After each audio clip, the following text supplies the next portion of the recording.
Hello friends, नमस्कार and welcome to my channel.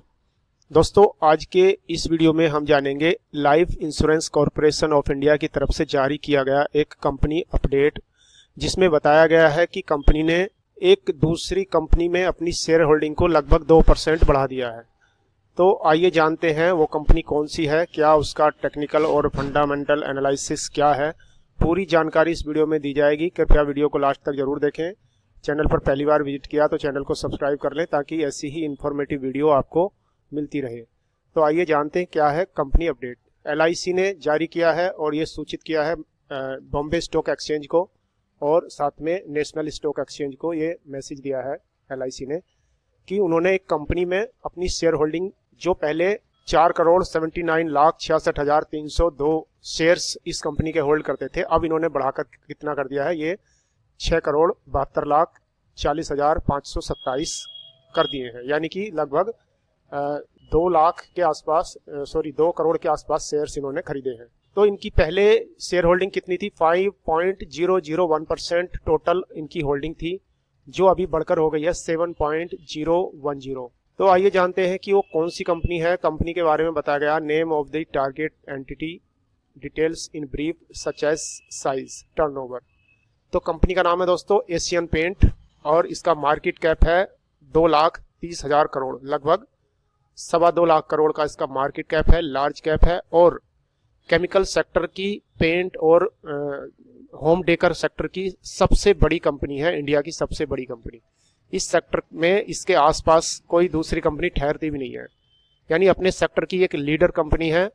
और कारोबार इसका पेंट का है और इसमें there is a net increase. ये LIC ने अपना इंक्रीज बताया है कि 2.009% इंक्रीज किया है in holding during the period from 01/01/2024 to 09/12.2024, यानी 1 जनवरी से अभी तक जो है इतनी 2% की होल्डिंग इन्होंने अपनी बढ़ाई है। तो ये लास्ट का जो इनका कॉन्ट्रैक्ट था, ये 10 दिसंबर 2024 को 1:43 पर ये पूरा किया गया था।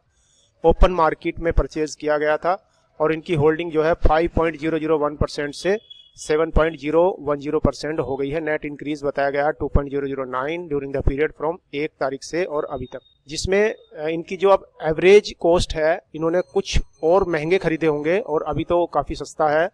तो दोनों की एवरेज कॉस्ट मिलाकर अभी कितनी हो गई है? 2,891% की इसकी एवरेज प्राइस हो गई है। तो इसमें जो कंपनी की अभी टोटल शेयर होल्डिंग कितनी हो गई है? 7.010% हो गई है। और कंपनी के बारे में जान लेते हैं, एशियन पेंट क्या करती है। Asian paint is a largest home decor company in India. It has major handle like Berger, Apco, etc.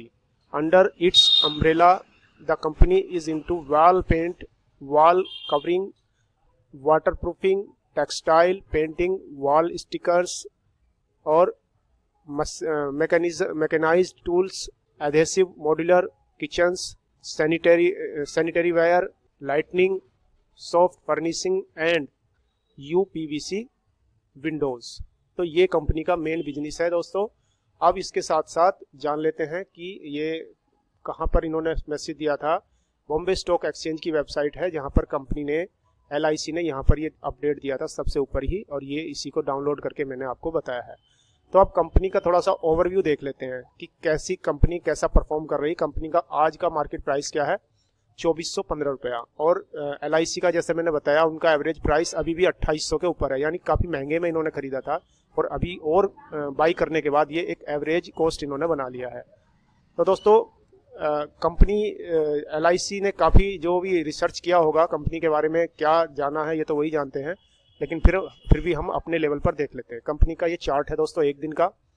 1 महीने की बात करें तो कंपनी डाउन में ही है, 6 महीने में भी डाउन में ही है। 1 साल की बात करें तो अच्छा खासा फॉल यहाँ पर मिला है, लगभग 25-27%, 28% की गिरावट के साथ हमें मिल रहा है। सस्ते में हमें मिल रहा है, लेकिन सस्ते में हम ब्लाइंडली नहीं खरीद सकते। और भी कंपनी के बारे में जानेंगे, अगर वाकई में कंपनी स्ट्रांग है तो हम खरीद सकते हैं। उसके बाद 3 साल में कंपनी ने 26% लॉस में ही अभी चल रही है। 3 साल पहले जिन्होंने इन्वेस्ट किया था, कुछ भी रिटर्न उनको नहीं मिला है। 5 साल की बात करें तो 40% रिटर्न कंपनी ने दिए हैं। तो दोस्तों कंपनी का लॉन्ग टर्म का चार्ट पैटर्न देखें तो बहुत ही शानदार है, काफ़ी अच्छा है, लेकिन यहाँ से आने के बाद सन 2022 के बाद कंपनी लगातार नीचे ही ट्रेड कर रहा है और अभी इस लेवल पर ट्रेड कर रहा है। तो अभी इसका 52 वीक लो कितना था, 2385 इसका 52 वीक लो था और इसकी करंट प्राइस क्या चल रही है, 2417, यानी 52 वीक लो के काफ़ी नज़दीक में अभी ट्रेड कर रहा है। तो इसलिए अच्छा है कि एक अट्रैक्शन हो सकता है इसको बाइंग करने के लिए। और इसमें कंपनी का रेवेन्यू चेक कर लेते हैं ईयरली बेसिस पे कंपनी अच्छा रेवेन्यू जनरेट कर रही है, यानी इससे पता चलता है कि कंटिन्यू ग्रोथ हो रहा है, तो कंपनी में कोई कमी नहीं है, कंपनी के बिजनेस में कोई कमी नहीं आई है। क्रूड ऑयल की बढ़ोतरी, जो अभी महंगाई हुई थी कुछ वार्स की वजह से, आपने देखा होगा जो तनाव रसिया यूक्रेन और इजराइल वजह से देशों में जो वार की स्थिति थी, उसकी वजह से क्रूड ऑयल की काफ़ी महंगे हुए हैं और उसकी वजह से ये इसका प्रॉफिट थोड़ा सा डाउन हुआ है, लेकिन लॉस नहीं हुआ है। तो उसके बाद प्रॉफिट देख लेते हैं दोस्तों। प्रॉफिट भी कंपनी बहुत ही शानदार तरीके से ईयरली बेसिस पे बढ़ते जा रहे हैं, यानी कंपनी का शेयर गिरने का मतलब ये नहीं है कि कंपनी में कुछ खराबी आ गई है, कंपनी का बिजनेस एकदम धांसू तरीके से बढ़िया से चल रहा है। उसके बाद नेटवर्थ कंपनी का बहुत शानदार तरीके से बढ़ता जा रहा है। 2020 में 10,534 था, अब बढ़कर 19,424, यानी लगभग 5 साल में लगभग डबल हो चुका है। उसके बाद दोस्तों इसमें प्रमोटर की होल्डिंग कितनी है, 52.63% है अभी। इसमें रिटेल एंड अदर्स की 18.93 है। तो अभी ये जो 2% होल्डिंग, मैं आशा करता हूँ कि ये रिटेल इन्वेस्टर ने ही इसको बेचा होगा, क्योंकि 3-4 साल से वो रिटर्न नहीं मिलने के कारण उनका पेशेंस टूट चुका है। ये म्यूचुअल फंड्स हैं के नाम है जिन्होंने इसमें इन्वेस्ट किया हुआ है। उसके बाद दोस्तों इसका एक और वेबसाइट पर जान लेते हैं थोड़ा सा ओवरव्यू क्या है। तो यहाँ पर आप देख सकते हैं, इसमें कुछ खास चीज़ें देखेंगे कि मनी कंट्रोल का जो इसमें दिखाया गया है कि 75% जो पैरामीटर्स सेट करता है मनी कंट्रोल, उसमें ये अपने आप को पास करता है। इसका चार्ट एकदम सपोर्ट लेवल पर ट्रेड कर रहा है। यहाँ पर इसका एक मैं लाइन बना कर दिखाता हूँ, यहाँ पर एक इसका ये सपोर्ट लेवल है जो उसी के आसपास ट्रेड कर रहा है और आशा की जा सकती है कि यहाँ से ये रिवर्स हो सकता है। तो दोस्तों ये मनी कंट्रोल की वेबसाइट्स है, इसमें भी हम चेक कर लेते हैं। इसका नेट प्रॉफिट जो है अच्छे से बढ़ रहा है, कोई कमी नहीं है। अर्निंग पर शेयर्स भी कंटिन्यूसली बढ़ रहा है, बुक वैल्यू पर शेयर्स भी कंटिन्यू बढ़ रहा है, यानी कि कंपनी की बैलेंस शीट में कोई कमी नहीं है। इनकम स्टेटमेंट ये आप देख सकते हैं। और इसके बाद इसका हम देखेंगे शेयर होल्डिंग पैटर्न, हमने वहाँ भी देखा था, और यहाँ देखते हैं कि प्रमोटर के पास जो 52.63% है जो कंटिन्यूसली उसी को होल्ड किए हुए हैं। अभी तक इसमें से कुछ भी मतलब होल्डिंग को अपनी कम नहीं किया है प्रमोटर ने, लेकिन एक इसका नेगेटिव पॉइंट है जो छोटा सा क्या है परसेंटेज है, 6.49% इसने अपनी इसको प्लीज किया हुआ है। ये आपको दिख रहा है कि बैनर जो खुल रहा है इसमें दिख रहा है कि इन्होंने कुछ अपनी होल्डिंग को प्लीज किया हुआ है। उसके बाद FII की बात करें तो FII ने अपनी होल्डिंग जो है सितंबर माह में थोड़ी सी बढ़ाई है, 15.27% थी, इसको 15.28% कर दी है।